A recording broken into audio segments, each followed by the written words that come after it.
Y uno de los grandes vinos gastronómicos un poco olvidados, pero que están de súper tendencia actualmente, son los blancos fermentados en barrica de Rioja.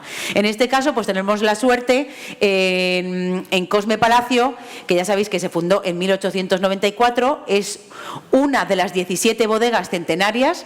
En este caso es el último de su especie. Tenéis Cosme Palacio Crianza 2017, porque una de las evoluciones que estamos haciendo en todas las bodegas es centrarnos en el origen y, por supuesto, uno de los sitios que clama mucho y habla mucho de su origen es Rioja, especialmente en nuestra ubicación, que estamos en la parte de Rioja Alavesa, con mayores altitudes y con mucha historia. Yo creo que una de las mejores zonas, junto con Ribera del Duero, para la producción de tempranillo. Los mejores tempranillos del mundo salen de estas dos zonas.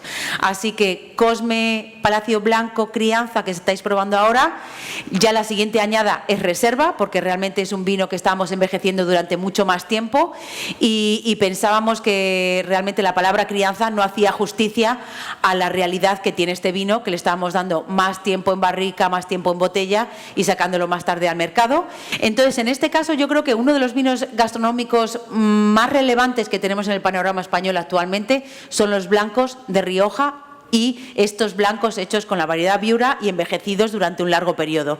Realmente la Viura es una variedad con muchísimo potencial, es una variedad neutra como el Chardonnay, con poca intensidad de aromas, pero sí que tiene aromas pues cítricos, pero luego tiene una acidez muy buena y bastante cuerpo, que le permite jugar y envejecer de una manera muy adecuada cuando se hacen crianzas en barricas, con lías y en las crianzas en botella. Pero ojo, que es 2017 y mirar cómo está el vino, de fresco, de vivo. Eso sí, vamos a encontrar aromas diferentes. El color es un poquito más elevado, más dorado, los aromas.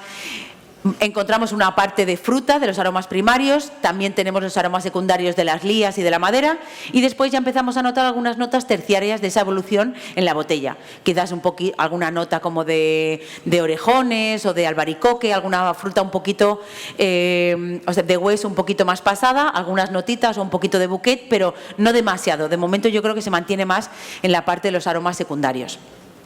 Y al final, como no tiene una intensidad aromática demasiado elevada, es muy fácil maridar estos vinos con cualquier plato. Y esta parte tiene una acidez fresca pero muy bien integrada, y la parte de la madera va a hacer que acompañe otros platos más serios o cocinados de una manera más compleja.